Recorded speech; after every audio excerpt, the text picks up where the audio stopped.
ما هو القول الراجح عند أهل السنة في تأويل حديث من شرب الخمر في الدنيا ثم لم يتب منها حرم منها في الآخرة؟ هل المقصود من الحديث أنه يمنع من دخول الجنة أم أنه يدخل الجنة لكنه لم يشرب من خمر الجنة؟ الحديث في صحيح مسلم.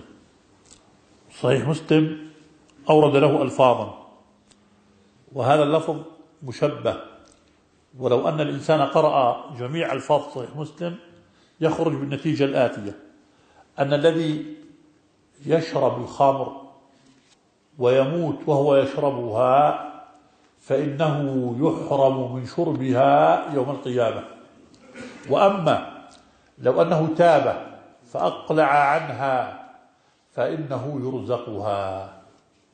فلا دخل في موضوع شرب الخمر ودخول الجنة.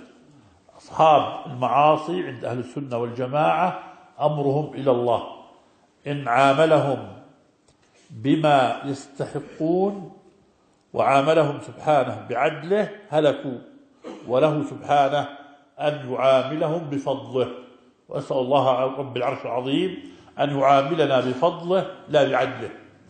وأما شارب الخمر غير المستحل لها فلا بد أن يدخل الجنة، وهؤلاء أمرهم إلى الله، في المآل يدخلون الجنة، لكن إن ماتوا وهم يشربون الخمر دون توبة فإنهم يحرمون شرب الخمر، فإن تابوا في الدنيا فإنهم يوم القيامة يشربون الخمر، والله تعالى أعلم.